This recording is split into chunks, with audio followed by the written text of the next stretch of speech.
مشرق وسطیٰ کا یہ ملک جس پر دہائیوں سے پابندیاں لگی ہوئی ہیں، آج امریکہ اور اسرائیل جیسی طاقتوں کی آنکھوں میں آنکھیں ڈال کر کھڑا ہے۔ لیکن سوال یہ ہے کہ کیا ایران واقعی دنیا کے لیے ایک بڑا خطرہ ہے؟ ایران کے پاس دنیا کا سب سے بڑا زیر زمین میزائل سسٹم موجود ہے اور اس کے ڈرونز نے جدید جنگوں کا نقشہ بدل کے رکھ دیا ہے۔ جوہری پروگرام کی ترقی نے پوری دنیا کو تشویش میں ڈال رکھا ہے۔ ماہرین کا ماننا ہے کہ اگر ایران ایٹمی طاقت بن گیا تو خطے میں طاقت کا توازن ہمیشہ کے لیے بدل جائے گا۔ ایران صرف اپنی سرحدوں تک محدود نہیں ہے، بلکہ یمن سے لے کر لبنان تک اس کا اثر و رسوخ پھیلا ہوا ہے۔ امریکہ کے لیے سب سے بڑا خطرہ آبنائے ہرمز کی بندش ہے، جہاں سے دنیا کے تیل کی بڑی ترسیل ہوتی ہے۔ ایک چھوٹی سی غلطی عالمی معیشت کو تباہ کر سکتی ہے۔ تو کیا ایران ایک ذمہ دار علاقائی طاقت ہے یا عالمی امن کے لیے ایک چیلنج؟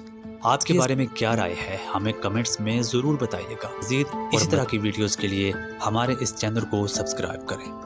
اللہ تعالی ہم سب کا حامی و ناصر ہو۔